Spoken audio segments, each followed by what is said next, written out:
I'm not the guy that goes into other people's spaces, fan bases, and trashes their team. But here, I'm being objective and I'm being honest. But when you look at the facts, the Dallas Cowboys could be set up to be a dumpster fire. What's up, it's your boy Cintron. Come back at you another analysis video, and I kid you not, that's my real name. I didn't come up with the title of this article. Jimmy Kempesky did. And we have our, odds and bits and bops, but we kind of agree on some of these things. Not all of them, but 10 reasons the Cowboys will be a dumpster fire this season. From antiquated coaching to a serious lack of depth and questions about Dak Prescott, the Cowboys have the ingredients for disaster in 2023. And, this just shows, we'll get into some of the issues later. But, yeah, some of them I agree with, because you can't refute the evidence. And then some of them I'm just like, okay, where you're piling on, or you're just kind of, trying to light fires, and run off, with the Dallas Cowboys fan base. But anyways, let's get into it. The Cowboys have become a loser organization. And, when you look at this, it's hard to refute the evidence. 10,000 consecutive days without an appearance in a conference championship. And the last time they went to the Super Bowl was 1995. I was 10 years old, so I wasn't even a football fan. I didn't even become a football fan until really in my collegiate years. And other names on this list, the Dolphins, the Lions, the Commanders, the Browns, perennial losers. And I'm not saying that the Dallas Cowboys are a loser organization. I would just say they're a group of also-rans. Since Jerry Jones ousted, he won the internal war with, not Barry Switzer, what's his name? Can't think of the legendary head coach, Jimmy Johnson. He just set his franchise on a trajectory for failure. Yes, they won a Super Bowl with the guy following after that. I think it might be Barry Switzer. But he was a yes man, said whatever, to Jerry's demands. And he was not the guy that led them there to, the guy who built that team. Ever since he did that and put himself at the forefront, they've been hot garbage ever since, respectively speaking. They've been to the playoffs several times, and they've made it as far as the divisional round, but that is their ceiling, there is their cap. And that has been throughout different regimes, throughout different quarterbacks, throughout, different head coaching trials. Hell, Bill Parcells Jerry Jones wouldn't let him do the grocery shopping and buy what he needed, so to speak. Look at that infamous quote. But or famous quote, I should say. It's a shame because this was a proud franchise. I played the video games growing up as a kid, even though I didn't really like football. Everybody else was into it, so play what they do. It's sad, to see what they've become, as a franchise, and that they've had some spots where they've been good, especially, with Tony Romo and Terrell Owens in town. But they've always capped out, and it's just for a myriad of reasons, which some of them we'll look at later. But you got to start from the top. Jerry Jones, man. If he wanted the team to be great, they would be. He's, sacrifices, holds back none on the financial ledger, but he's got to get out of the way. But here's some of the other teams that have had success, and a lot of these teams have gone on to win, Super Bowls, namely the Eagles. I'm looking at the Patriots, I said the Eagles. The Patriots, the Packers, the 49ers have not. They've been. Steelers have won. They've won 2. The Broncos have won more than a fair share. They've won 3 or 5, I want to say. The Chiefs, they've won 2. The Rams have won 1. The Colts have won 1. Ravens have won 2. The Saints have won 1. The Giants have won 3. Only won 2. The Buccaneers have won 2. All these teams have been. No, Jets haven't gone to the Super Bowl. They've been, didn't win. Ben didn't win. Ben didn't win. Definitely Ben and didn't win. But that was only 1 and 0 for these other guys. So, I mean, it just, it kind of pains you to see that, but then not at the same time. All right, so let's get into the moment. So, it's Tony Romo fumble snap. This could happen to anybody, but the fact that it happened to him, and it was just something that you'll never forget. I mean, like, the look of devastation on his face, like, I wasn't even a huge hater throwing it in their face, but it just, man, it was funny to watch, but then, like, like I said, I mean, I would say the Cowboys have the best highlight reel of playoff failures ever. And it's hilarious to watch them, like, now as a staunch, diehard, don't give a fuck anymore about your feelings Eagles fan. Like, you know, I'm you know, commenting with some guy, you know, back and forth. I mean, use some of this ammunition. Yeah, we lost the Super Bowl. You know why I'm not racked up about it? Because we have the potential.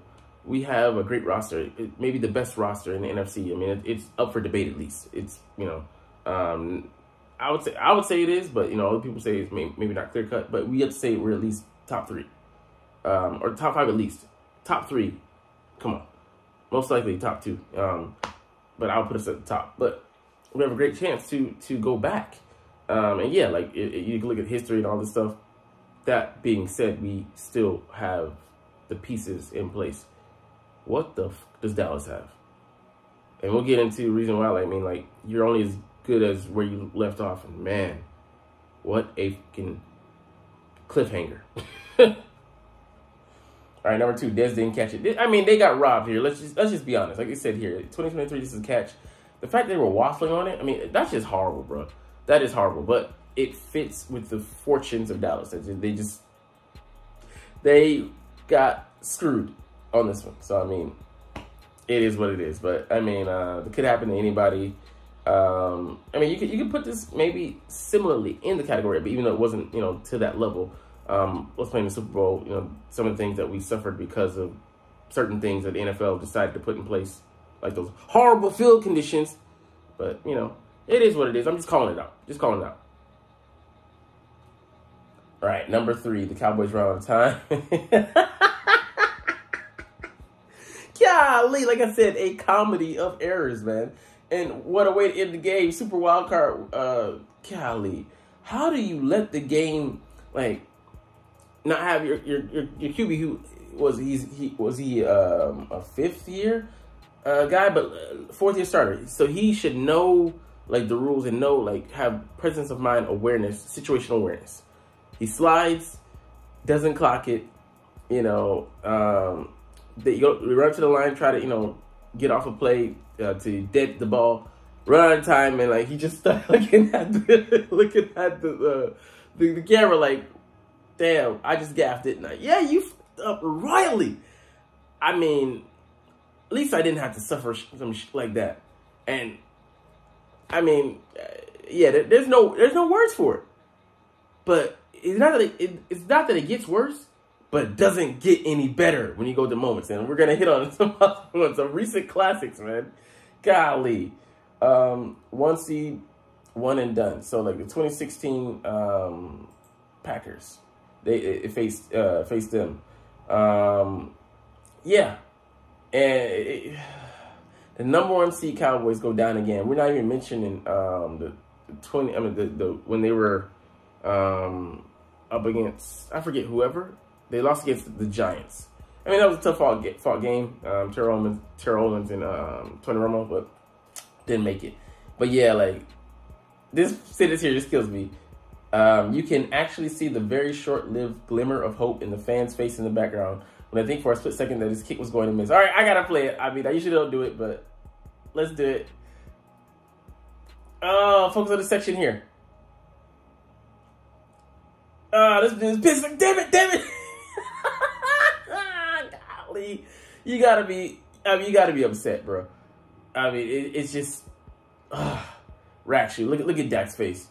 I mean, he's trying to, you know, stay composed. You know, you are fucking pissed. I mean, there's nothing you can do about that. You know, like, your defense, I mean, you know, like, you put yourself in a better position to, in that game, you wouldn't be in that position, but, you know, further on down the road, as they say. Number 5, Zeke plays center, gets wrecked. Yeah, I mean, that is classic, bro. That is classic. Like, when he lined up, I'm like, what in the fuck is he doing? He got pancaked immediately. You know, had pressure in Dak's face, forced to get rid of the ball. They hit, you know, the turpentine, the receiver, special teams guy, immediately to end the game. And you're just like look at the sidelines like, you actually practice this bullshit?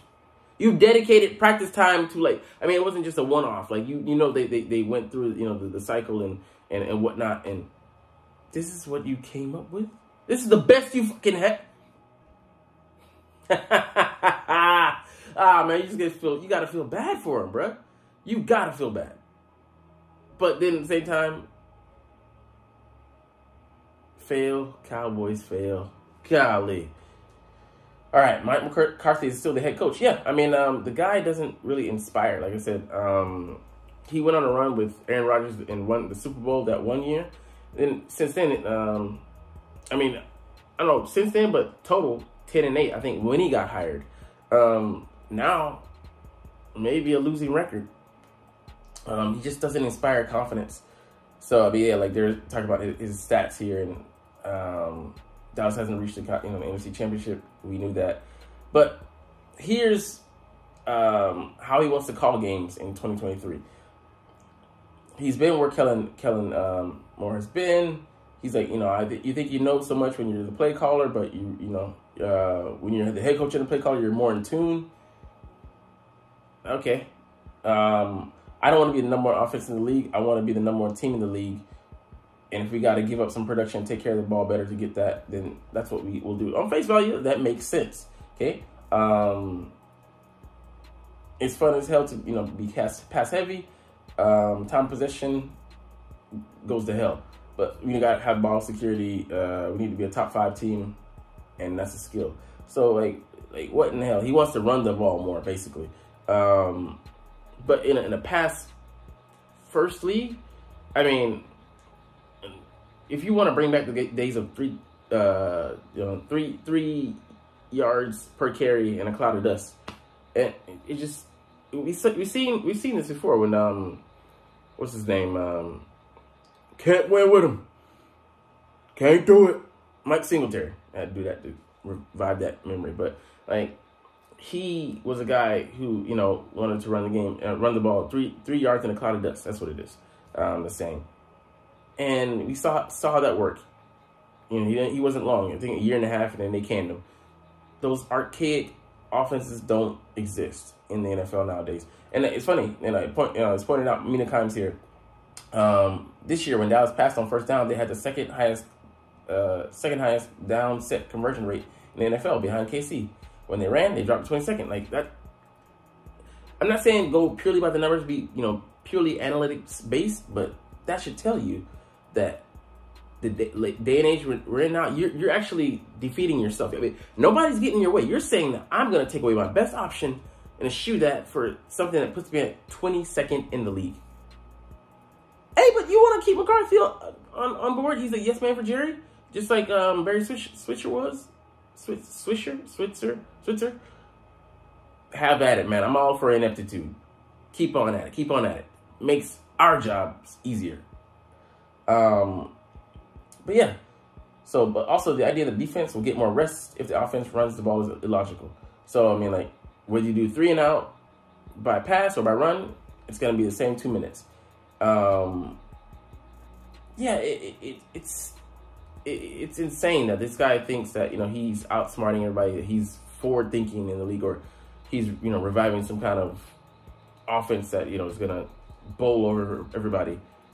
Yeah, I get it. Be effective. But don't do what's, I mean, no, do what's ineffective. I'm the devil on your shoulder right now speaking to you. Do what's in best interest of other teams, specifically the Eagles. So they hired Brian Schottenheimer to be the O coordinator. The guy doesn't really inspire confidence. 2015, the second lowest points Georgia scored in the past several years. I mean, you can see, like, okay, that's not like certain, not not a staunch highlight, but that's a third. But, you know, other than that, they've been in the 30s. They hit 24.5 with him at the helm. And yeah, that could be, you know, just like 1 year getting the system running, but yeah, he didn't inspire confidence. Other places as well. I mean, he's just a guy that loves to run the ball. Like he'll be yes man to the yes man who, you know, doesn't really get anything done. But yeah, like you wanna to tax a guy who, you know, just coming off of an injury. Behind Tony Pollard, who do you have? Like, I mean, like maybe someone will appear in this backfield, but he's the best you got. And the guy he should have been getting more touches actually the last 3 years, but it took you that many years to open your eyes and get rid of Zeke or let him go. Just tells you, about management. Eagles, we had a failed draft pick with Jalen Reagor. The guy, we gave him 2 years, 2.5, maybe 3, and it wasn't working out. Got rid of him for peanuts, but he's out of here. And by way of that, we got an upgrade alongside Devonta Smith and AJ Brown. Don't beat your head. Don't commit to a mistake just because you made it and maybe it was costly. Cut your losses, move the fuck on. But Dallas doesn't do that, man. They love. I mean, Jerry Jones infamously overprices his own players, his own homegrown talent. I get that, but don't dig yourself a hole just to to keep them. But I mean, like I said, no. Do that. Number 5, are we sure Dak Prescott is good? No. I would say Dak Prescott is a good guy, but he isn't getting any better. 15 picks last year, 2 more picks in the playoff loss to the 49ers. I was correct. Yeah, he's spent 7 years in the league. The guy, he had great receivers. He had a great O-line, had a great running back. Now he doesn't have any of those. He has a good running back in Pollard. Can also be an outlet as a receiver. He's a solid guy, but he's going to need help. He's not going to be their bell cow. I don't think they're going to give him the majority of the rushing attempts this season. I would say they might give him the majority, but he's not going to be an old school bell cow back. The receivers, they're good. CeeDee Lamb has the potential to be great, but we'll see what Brandon Cooks brings to the table. But yeah, they're not elite. They're not borderline elite. I would say they should have kept Amari Cooper. He was better than Cooks, but egos got in the way there. They thought he was soft. Okay, cool, man. The guy's a good route runner. Yeah, he needs some motivation. He's not your rah-rah fiery guy, but cool. Hey, like I said, keep doing it, please. And Dak doesn't rush anymore, so that element's out of his game. So yeah, he's purely a pocket passer. But he's on the wrong side of 30. But yeah, it's interesting. People have to see him as a top 10 guy. Top 15 and 20, yeah, but he's not gonna have a revelation and all of a sudden things click for him in year 8. Your record you are what your record says you are. You are what the film says you are. Ever since his rookie year, it's been going downhill because teams figured him out, and once I said once he stopped using his legs to have some similar stuff, it's unpredictability. Yeah, he's gonna be purely a pocket passer, and every year his weapons have gotten older, his protection has gotten older, and it replaced with CeeDee Lamb. He has a chance to be a really good to potentially great Dallas receiver. That being said, he's not overused, he's over focused on. So unless Cooks he can be a credible threat, but he's not scaring anybody. And yeah, the offensive line is a huge concern because they had to shuffle last year. This guy went out in December with an ACL injury.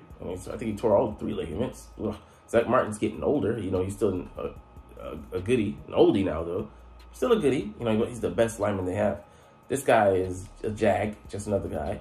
Tyler Smith he's learning on the job, and he floated between left tackle, right tackle, so he doesn't really have a position, doesn't have a chance to get, comfortable in a position. And this is the second year. I mean, you want a guy to be settled in, not all this shuffling and stuff. I mean, but don't do that though. Like I said, do that.